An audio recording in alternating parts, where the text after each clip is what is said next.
आणि आता पुढची एक महत्त्वाची बातमी आहे। गेल्या काही दिवसांमध्ये मनसे आणि शिवसेना उबाठा युतीच्या चर्चा मोठ्या प्रमाणात सुरू आहेत। अशातच मनसे नेते संदीप देशपांडे आणि उबाठाचे खासदार संजय राऊत यांच्यामध्ये जुंपल्या असं बघायला मिळालं।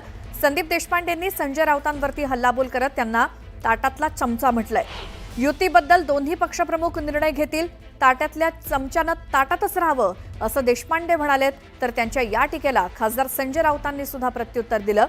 राजकारणात माणसानं नेहमी संयमी आणि आशावादी असावं। काही लोकांना अजून त्यांचं प्रशिक्षण घेण्याची गरज आहे। नुसता उथळपणा करून राजकारण चालत नाही, अशा शब्दात राऊत यांनी संदीप देशपांडे यांच्यावरती टीका करत प्रत्युत्तर दिलं।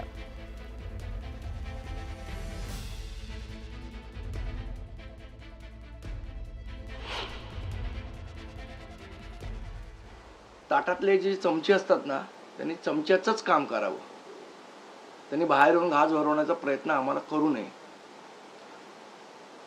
असं आहे की आत्तापर्यंत शिवसेनेकडनं मनसेची युती करायची आहे असं एकदाही सन्माननीय पक्षप्रमुख उद्धव ठाकरे म्हणालेले नाहीत, हे मी स्पष्ट करतो।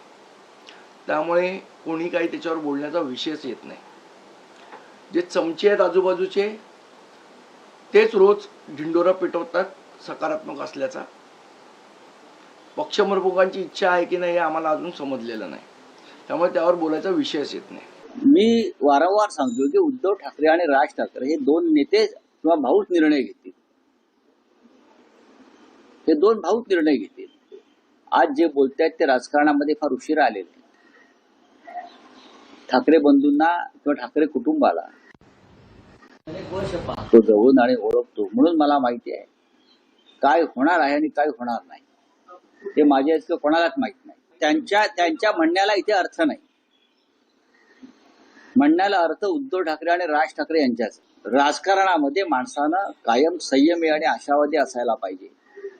काही लोकांना अजून त्याचं प्रशिक्षण घेण्याची गरज आहे। नुसता उठवळपणा करून राजकारणात कुठेही चालत नाही।